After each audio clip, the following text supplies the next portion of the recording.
Hey everyone, Randy here for Go Midwest Fishing. Have you ever caught a fish and wondered, how old is this fish? Well, apparently there's a couple ways you can tell. The most common way is by taking a fish scale. Now, scales grow rings similar to the way trees grow rings every year. You just count the amount of rings and that tells you how old the fish is. I was just out fishing Lake Sakakawea in North Dakota. Thought I had a snag, and when I pulled in my hook, I had this single scale stuck to my hook, and it's a huge scale, so it must be from a carp. So I thought it'd be a good one to start out with.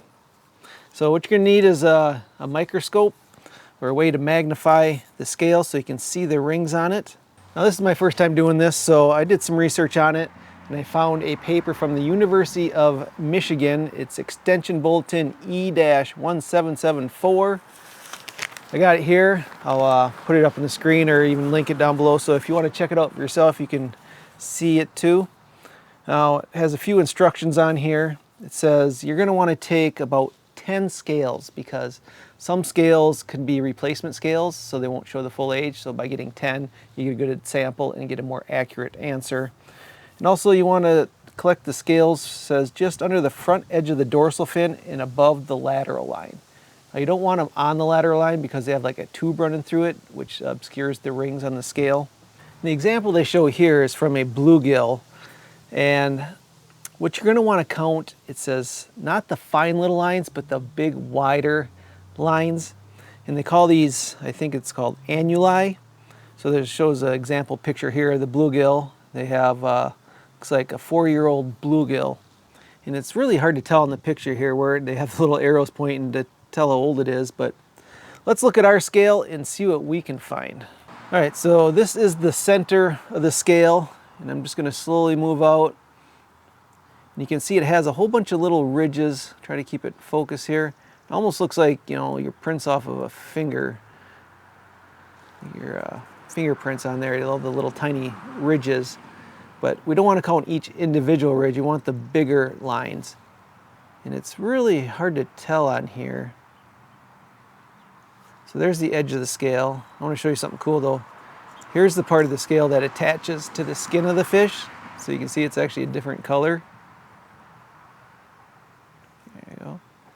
That brown part there is where it attaches to the fish. And then the white part is the scale that you see. And yeah, you can see all the little ridges. Right there might be a good example. Okay, we got the outside edge, and it looks like kind of a thicker line, not too far in. And then the second thicker line. And let's move it in a little bit. This is where it gets a little hard to tell. Right in there is like, that's the exact center, right where those cracks are there. Well, this scale is actually big enough that I just held it up to my cell phone and took a picture of it. I'll put it right here. It's a little easier to tell. So I just threw it in Photoshop, enhanced the photo a little to help all the lines stand out a little better. And as far as I can tell, you got the inner circle right here. And then going to the next widest line, looks like right there. And then year 3, I believe, is right there. And then the outer edge is going to be year 4. So by my estimate, I'm going to say this is a 4-year-old carp, although I could have that wrong. If you see anything different, let me know. Is there more rings in there I should be counting? I'm kind of curious if I had like a bluegill scale, how much smaller they are, if it would show up any different on them. But this here, I mean, this scale is about probably almost an inch wide, so it is huge. I can just see it with the naked eye even if I just looked at it. But it's really hard to tell where those wide lines are that we're supposed to be counting.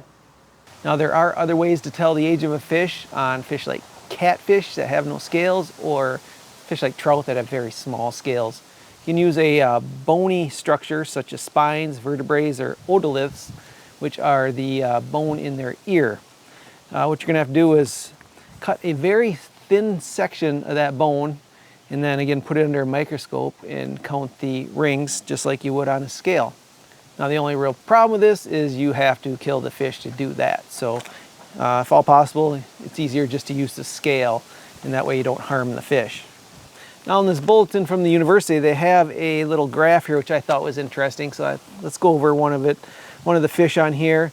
Now these are measured from fish in their Michigan ponds, so it's just kind of an average sample. It can vary depending where you live.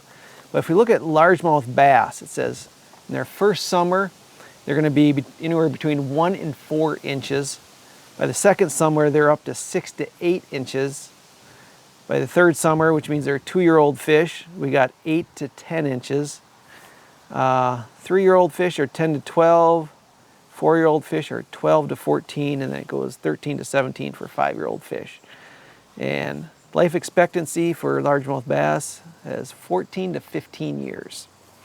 Now the majority of bass I seem to catch probably fall in that around the 12 to 14 inch range, so that means most bass I catch are probably about 4 years old. Again, this is just a 2-page article I found from the university, which is what I based all this on. So if you want to take a look for yourself, I'll just link it down below. You can check it out. But I thought it was an interesting, fun little experiment to do. So next time you catch fish, just scrape a few scales off. If you got a microscope or even a cell phone might work. If you magnify it enough and blow up a picture, you'll probably be able to tell. But tell me what you think. If you saw more rings than I did, or if you think the fish is older than that, it could possibly be. But yeah, I thought that was pretty cool. So everyone, thanks so much for watching. We'll see you in the next show.